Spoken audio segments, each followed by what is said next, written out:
The first thing to understand is that this is not really a story about oil. Oil is the surface. Power is underneath. When a major Gulf producer says it is leaving OPEC, when it warns that it may use yuan or other currencies if dollar funding becomes tight, when the United States responds by offering swap lines to prevent the disorderly sale of American assets, the story is much larger than gasoline prices. It is about leverage. It is about the dollar. It is about the petrodollar system that has supported American financial power for half a century. It is about what happens when the countries that once recycled oil dollars into U.S. Treasury bonds begin asking whether that arrangement still serves them.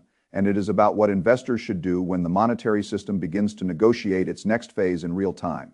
The United Arab Emirates was a founding member of OPEC going back to 1967. Now it has announced that it is leaving OPEC and OPEC Plus.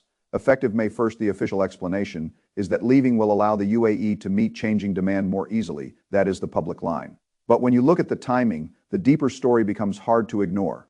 The Iran war has created a global energy crisis. Oil prices have moved above $100 per barrel. Gasoline prices are at record highs in the source framework. The Strait of Hormuz is effectively disrupted. Gulf economies are under pressure. And just before the UAE announces it is leaving OPEC, it warns that if it runs low on dollars, it may be forced to use yuan or other currencies for oil. That warning is the real signal. It is the canary, because for more than 50 years, the dollar's global reserve status has been tied to oil. The world needed energy. Energy was priced in dollars. Therefore, the world needed dollars. That created a permanent structural demand for U.S. currency and U.S. debt. If major oil producers begin saying they may price oil in yuan, the issue is not only a trade invoice, the issue is the anchor of the dollar system. Now, the United States response was revealing. The Treasury Secretary said the purpose of swap lines for Gulf allies would be to maintain order in dollar funding markets and prevent the sale of US assets in a disorderly way. That sentence matters. It means the United States understands that the Gulf states hold enough American assets that a forced sale could destabilize markets. The Gulf Cooperation Council collectively holds more than $2 trillion in U.S. assets in the source framework. That is not a small bargaining chip, that is leverage. If those countries need dollars and cannot earn them because oil exports are disrupted, they have two choices. They can receive dollar liquidity from the United States through swap lines or similar mechanisms, or they can sell us assets to raise dollars. The United States does not want the second option, so it offers the first. That is the real power dynamic. The Gulf states are saying, we need dollars, and we own your assets. We could sell them. You probably do not want that. So give us dollar liquidity. The United States is saying we will provide liquidity because disorderly selling would threaten our markets. That is not charity. That is mutual dependence. The old story was that the Gulf states needed the United States. The new story is that the United States also needs the Gulf states not to sell. That is a change in the balance of power. And while this is happening, the political noise turns toward Cuba, with talk of the United States taking over Cuba almost immediately. That may sound dramatic, it may capture attention, but the deeper financial story is not Cuba. The deeper story is that one of the closest American partners in the oil system is signaling that if dollar funding becomes difficult, it has other options. That is how reserve currency systems begin to weaken, not in one announcement, not in one dramatic collapse, but through bargaining exceptions, alternative settlement systems, and the slow recognition that the old anchor no longer holds with the same force. To understand why this matters, you have to go back to 1971. In 1971, President Nixon closed the gold window. Before that, the dollar had a formal link to gold under the Bretton Woods framework. After the gold window closed, foreign governments could no longer convert dollars into gold at the official rate. The dollar was no longer anchored to gold in the same way. That created a profound problem. If you are an oil-producing country sitting on a finite resource, why would you sell that finite resource for a currency that can be created in unlimited supply? That is not a philosophical question. It is the core question of the modern monetary system. Oil is real. Oil is scarce. Oil powers economies. A fiat currency is a claim based on trust, military power, financial depth, and institutional credibility. It can be created in much greater quantity than oil can be pumped from the ground. So after 1971, the United States needed a new anchor for global dollar demand. That anchor became oil. In 1974, Henry Kissinger negotiated with Saudi Arabia. The arrangement, later revealed in detail through public records and reporting, was simple in structure and enormous in consequence. Saudi Arabia would price its oil in U.S. dollars. Those oil dollars would be recycled into U.S. Treasury bonds. In return, the United States would provide military protection and weapons. This became known as the petrodollar system. It was one of the most important financial arrangements of the last half-century. It meant that every country needing oil first needed dollars, and every country needed oil that created global dollar demand even after the dollar was no longer redeemable for gold. It allowed the United States to borrow more easily. It supported treasury markets. It supported American deficits. It gave the United States enormous geopolitical power because the dollar was not just a domestic currency. It was the settlement currency for energy. OPEC helped enforce that system by coordinating oil producers and managing supply discipline. OPEC's role was not only about oil volume, it was about maintaining a dollar-based energy order. That is why the UAE leaving OPEC matters. It is not only one country leaving a cartel. It is a signal that the cartel's old monetary function may be weakening. The source frames the key idea through the argument that OPEC is needed when the reserve currency has no hard anchor. If the dollar were backed by gold or some other hard asset, oil producers might accept it because the currency itself represented something finite. But when the dollar is fiat, when it is backed by trust and power rather than a hard anchor, the oil system becomes a substitute anchor. If producers decide the dollar is not worth as much, or if another buyer offers settlement in a currency or system linked more closely to real assets, then the logic of the petrodollar weakens. That is what the UAE is testing. And the test did not appear from nowhere. The petrodollar arrangement with Saudi Arabia effectively expired in 2024 after 50 years. That was widely debated and some dismissed the importance. But the important point is that the old automatic framework has changed. The world is no longer operating with the same assumptions that governed oil, dollars, and treasury recycling for half a century. Then the Iran war began, in the source framework. The war started on the 28th of February. It created a crisis for the Gulf states because the Strait of Hormuz is the route through which a large portion of their oil and gas must move. The strait handles about 20% of the world's oil and gas supply every day. Saudi Arabia, the UAE, Kuwait, Qatar, Iraq, and others depend on it to move energy to the market. When Iran closes or disrupts the strait, the Gulf economic model stops functioning normally. This creates a chain reaction. The Gulf states cannot export oil normally. Their economies slow, their dollar income falls, their currency pegs come under pressure. Their dollar reserves begin to matter more, their need for liquidity rises, and because their currencies are tied to the US dollar, they need large dollar buffers to maintain confidence in those pegs. That is why dollar reserves are not just reserves, they are the foundation of Gulf monetary stability. If the reserves fall too far, the peg becomes vulnerable. If the peg becomes vulnerable, the whole economic structure becomes unstable. That is why the request for swap lines is so important. It is not a favor, it is a pressure valve. Saudi Arabia illustrates the problem before the war. The source says Saudi Arabia needed oil around $100 per barrel to cover basic government spending, imports, and social programs while exporting close to 7 million barrels per Dalton Y. If exports are disrupted, then the price of oil has to be much higher to generate the same revenue from fewer barrels. One economist in the source framework calculates that Saudi Arabia may need oil around $170 per barrel to generate the same revenue. But the paper price of oil is not $170. It is above $100, but not high enough to solve the revenue problem for countries whose export volume has been choked. That means Gulf producers are bleeding cash. They are borrowing externally at record levels. The source says Saudi external borrowing has exceeded $100 billion over the trailing 4 quarters, an unprecedented level in that framework. Think about what that means. The world's most important oil exporter is borrowing dollars to survive because the mechanism that normally produces dollars, oil exports through the Strait of Hormuz, is disrupted. That is the fragility. A system can look strong for decades until the choke point closes. Then everyone discovers who needs whom. Now, from the Gulf perspective, the war that caused this crisis was started by their ally, the United States. Whether one agrees with that framing or not, that is the leverage dynamic in the source. The Gulf states are effectively saying, your war has disrupted our income, drained our reserves, and put our pegs at risk.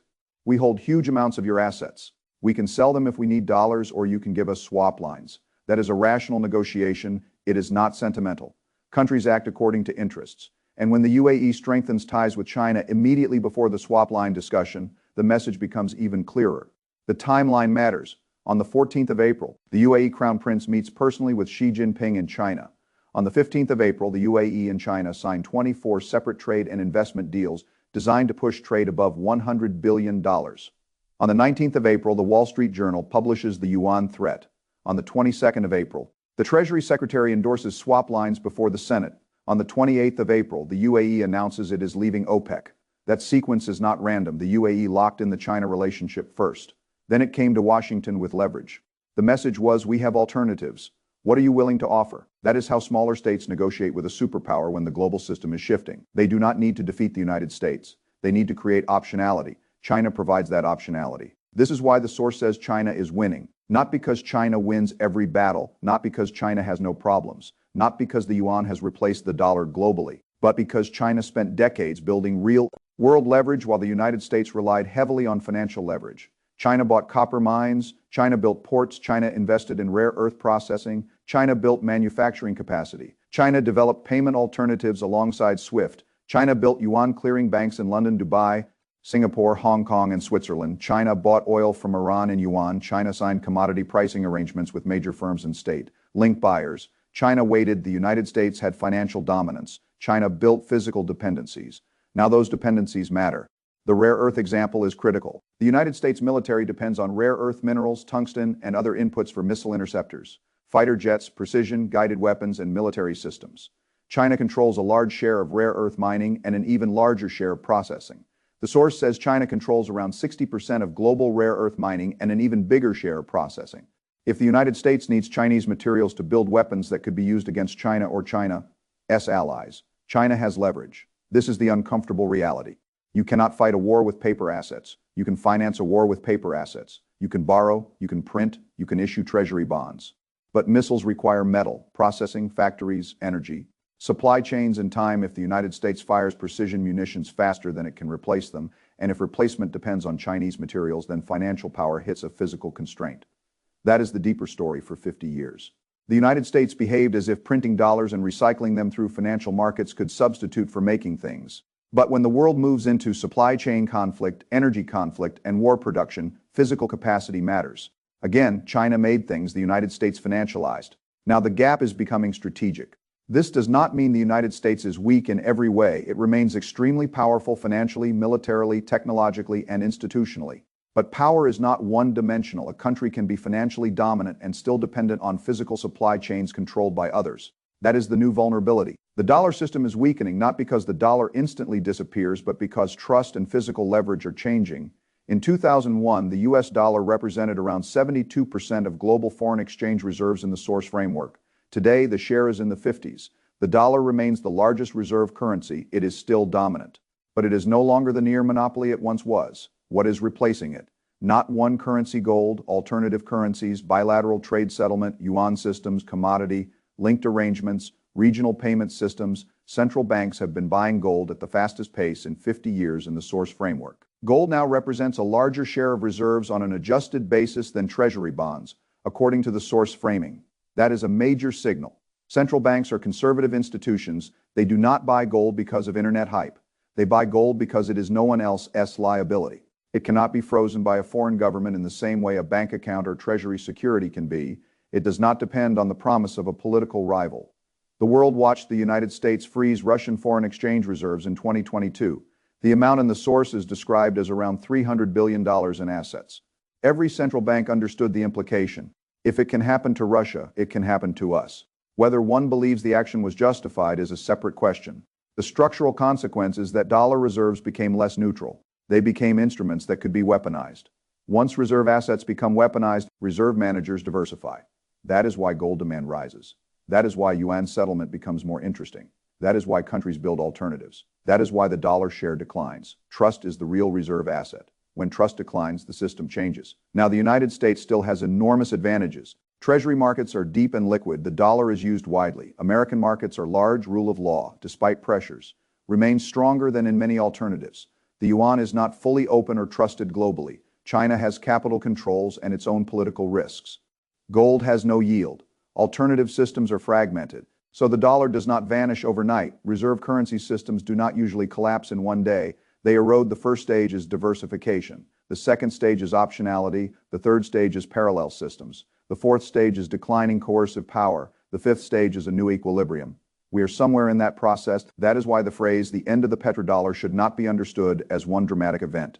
It is the weakening of the arrangement that gave the dollar an oil anchor after gold was removed. The dollar was once backed by gold, then it was backed by oil demand and treasury recycling. Now, oil producers are testing alternative pricing, yuan settlement, and asset leverage. That is the shift. Now, the treasury market is where the pressure becomes visible. The source focuses on the 10-year treasury yield around 4.4%. Each time yields move toward that level, U.S. foreign policy appears to adjust. The argument is that the bond market is beginning to constrain the war strategy. When treasury yields rise, borrowing becomes more expensive.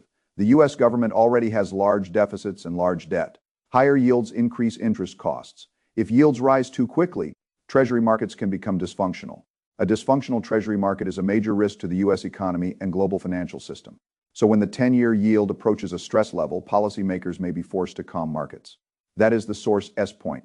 The bond market is running foreign policy. Not because bond traders have formal command, because the government cannot ignore the funding market.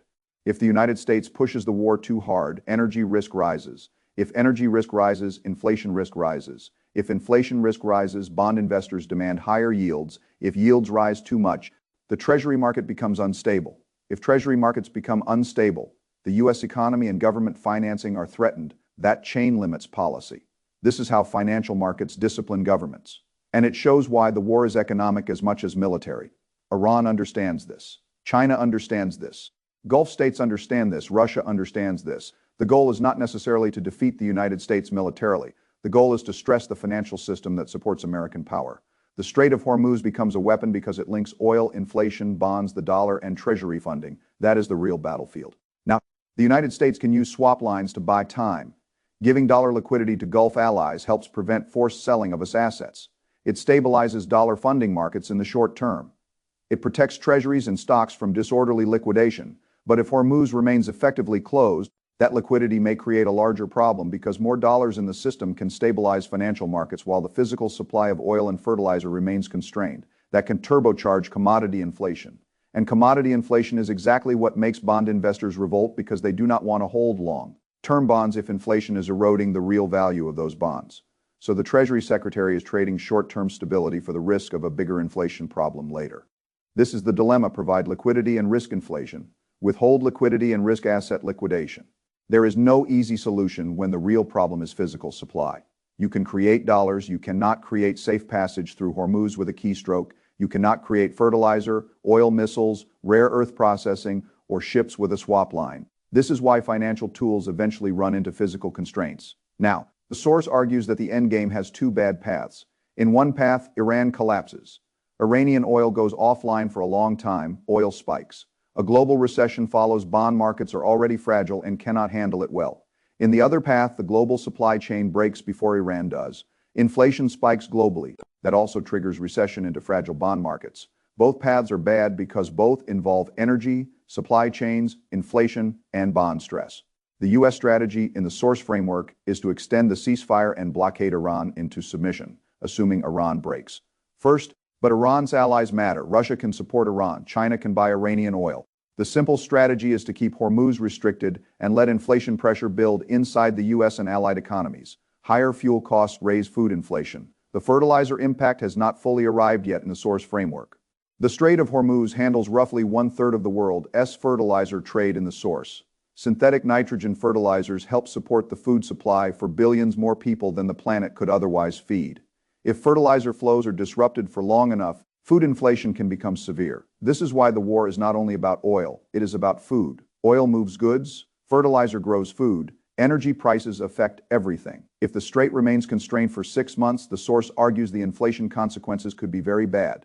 That is why the market's optimism is dangerous. Now, let us talk about market valuation.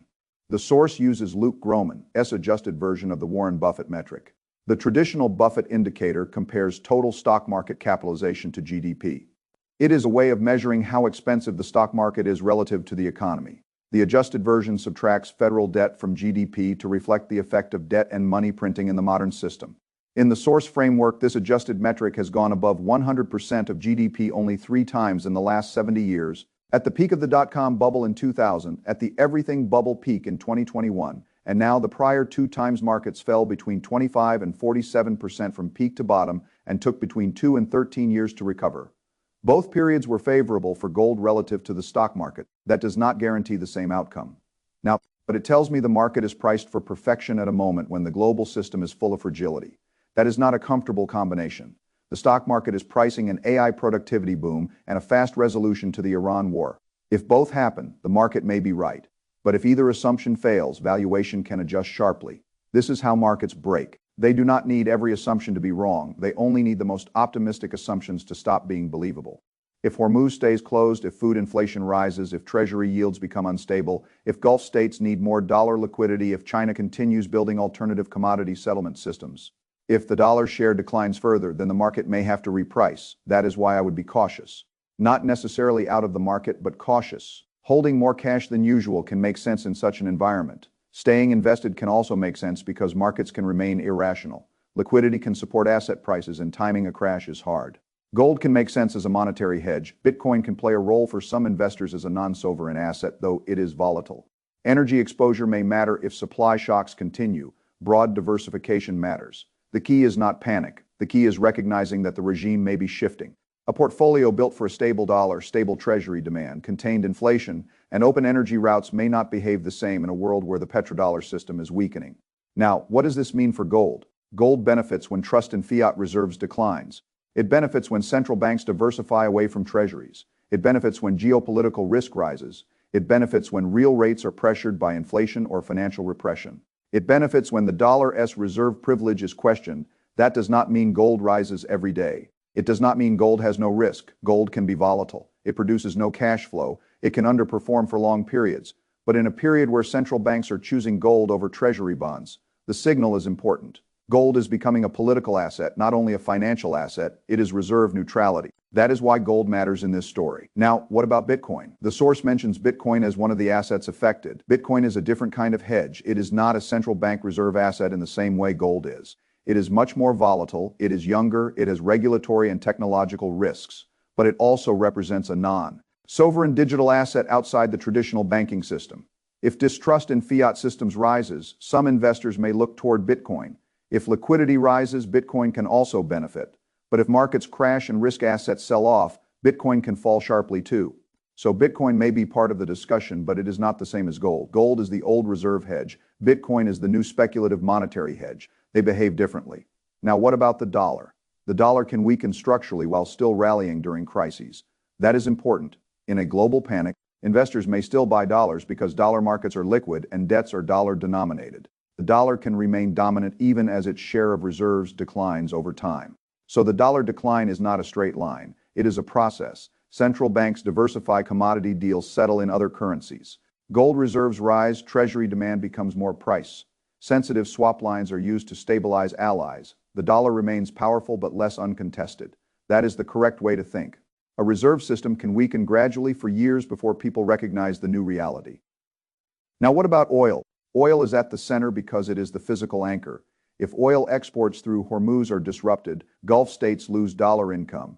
If they lose dollar income, they need swap lines or must sell assets. If oil prices rise, inflation rises. If inflation rises, bond yields rise. If bond yields rise, U.S. financing becomes strained. If financing is strained, foreign policy becomes constrained. Oil links everything. The petrodollar system was built on oil. The breakdown is also being revealed through oil. This is why the UAE leaving OPEC matters more than it looks. OPEC was part of the old oil dollar architecture. If producers move outside that structure and negotiate directly with China, threaten yuan settlement, and demand dollar liquidity from the United States, the old architecture is no longer stable. Now, what should investors do with this? The first step is not to overreact.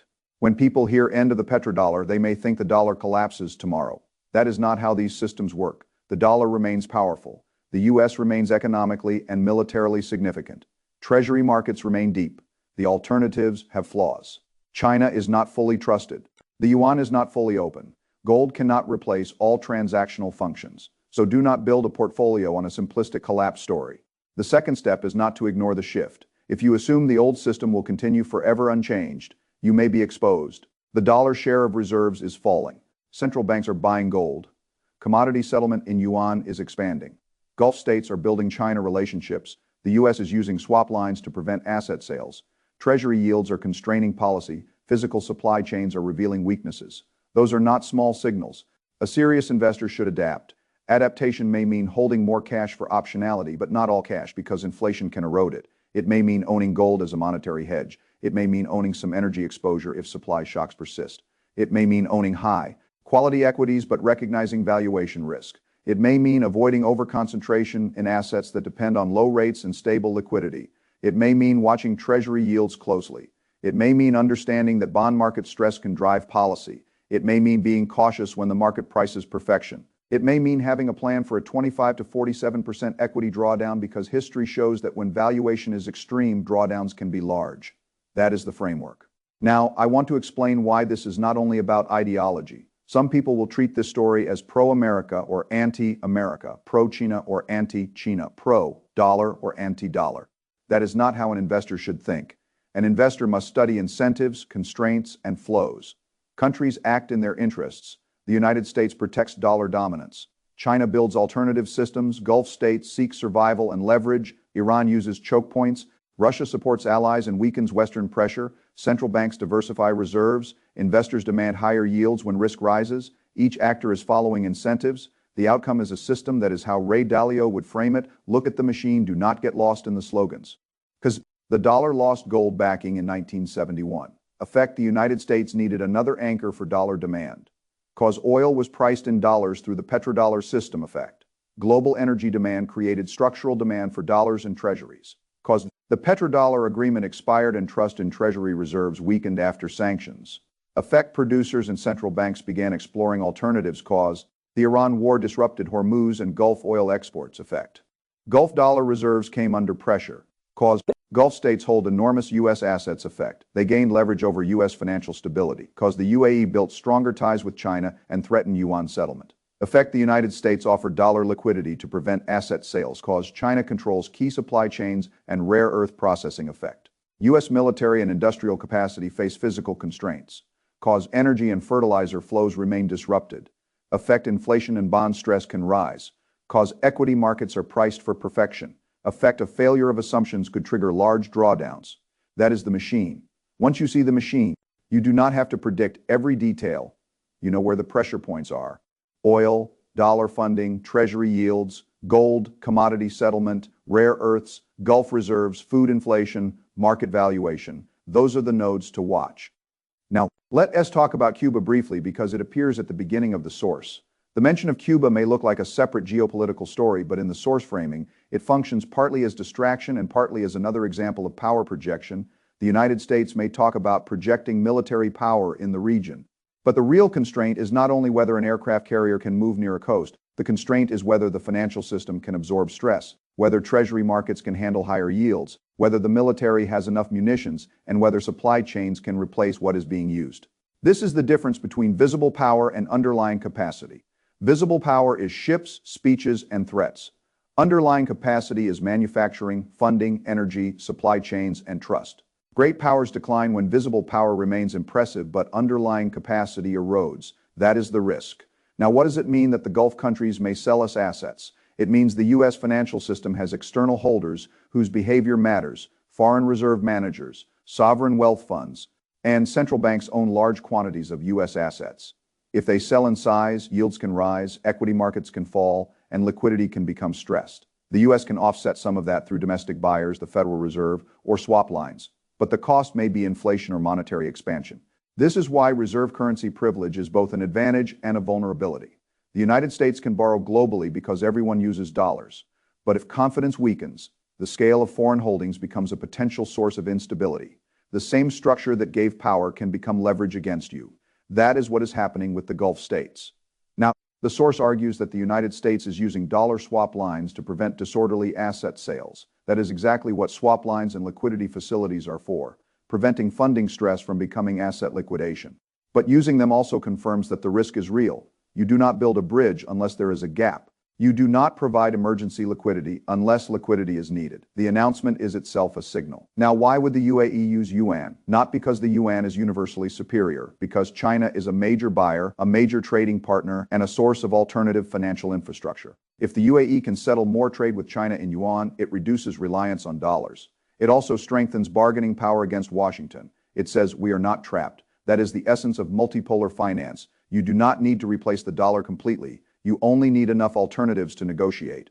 That is why the dollar system is threatened by partial alternatives. The dollar can remain dominant, but dominance becomes less absolute. That reduces us leverage. Now, the role of gold grows in such a world because gold is neutral. It is not a payment rail controlled by a rival. It is not a bond that depends on a debtor government. It is not a currency that can be printed. It is not someone else's liability. Central banks buy it because it is simple and outside the political credit system. This is why gold becomes more attractive when treasury reserves are seen as weaponizable. Again, not because gold is perfect, because it solves a specific problem, reserve neutrality. Now, what about the stock market? The source argues the market is pricing perfection. It expects AI productivity gains and a fast end to the Iran war that may be too optimistic.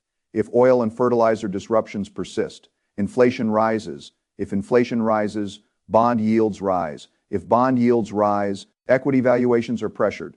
If the Treasury market becomes unstable, the Federal Reserve and Treasury may respond with liquidity, but that may worsen inflation. If China continues using rare earth leverage, U.S. military and industrial constraints become more visible. That is not a low-risk environment. And when valuations are already elevated, risk matters more. High valuations do not guarantee a crash, but they reduce margin of safety. When the margin of safety is low, bad news has more power. That is why holding more cash than usual can be rational. Cash gives optionality, but cash also loses purchasing power if inflation rises. So cash should be part of a plan, not the entire plan. The same is true of gold, oil, Bitcoin, stocks, and bonds. Every asset has a role and a risk. A strong portfolio is not a single story. It is a set of protections against different outcomes. Now let's think about bonds. U.S. Treasuries have long been considered the safest asset in the world. But if investors demand higher yields because of inflation, sanctions risk, deficits, and reserve diversification, bond prices can fall. The bond market can become a source of stress rather than stability. This is dangerous because modern finance assumes treasuries are the risk-free collateral at the center of the system. If that assumption weakens, everything reprices. That is why the 10-year yield matters so much. It is not just another number, it is the price of long-term dollar trust. When that price rises too much, the entire system feels it. Mortgages, corporate debt, government interest costs, equity valuations, foreign exchange, bank balance sheets, everything. So when yields approach a level that forces policy changes, investors should pay attention. That is the bond market speaking. Now the source's conclusion is cautious but not fully bearish. It says the investor is holding more cash than usual but still invested in the market. That is reasonable. In uncertain regimes, the goal is not to exit everything. If policymakers inject liquidity, asset prices can rise. If AI productivity gains are real, equities can continue to benefit. If the war ends quickly, risk assets may rally, but if the assumptions fail, the downside can be large. So the right posture is not all in or all out. It is balanced caution, stay invested enough to participate, hold enough cash to survive and buy, own hedges that respond to monetary stress. Watch the nodes, do not ignore the possibility of a major drawdown. That is the mindset. Now I want to close with the larger story. The petrodollar system was built after the dollar lost its gold anchor. It worked because oil producers priced oil in dollars and recycled those dollars into treasuries. It worked because the United States provided security and financial depth. It worked because the world needed oil and therefore needed dollars. But systems change when incentives change. The Gulf states now need dollar liquidity because oil flows are disrupted. They also have alternative relationships with China. They also hold enough U.S. assets to create leverage. China controls critical supply chains and offers alternative payment channels. Central banks are buying gold because dollar reserves feel less neutral. Treasury yields are rising because investors demand compensation for inflation, debt, and geopolitical risk. The United States uses swap lines to buy time. But time does not solve the physical constraint if Hormuz remains closed. That is why this is not merely a headline, it is a regime signal. The old oil dollar machine is under stress. The new system is being negotiated through oil, gold, yuan, treasuries, swap lines, rare earths, military production, and commodity supply chains. Investors who understand this should not panic, but they should not sleepwalk either. When the reserve currency system shifts, everything is affected. Gas prices, food prices, gold, Bitcoin, the dollar treasury yields, stock valuations, portfolio risk, and the meaning of safety itself. For 50 years, the world treated the dollar as the center because oil and treasuries made it the center. Now the producers, buyers, and reserve managers are asking whether that center still holds. That is the real story behind the UAE leaving OPEC. It is not only about a cartel, it is about the end of an era where oil, dollars, and American financial power move together without serious challenge. The challenge is now visible. And when a monetary system begins to change, the most dangerous thing an investor can do is assume yesterday's structure will protect tomorrow's portfolio. Study the machine, watch the flows, respect the bond market, own assets that can survive a loss of trust. Keep enough liquidity to act. And remember that when real resources collide with paper claims, paper can move quickly. But reality decides the outcome.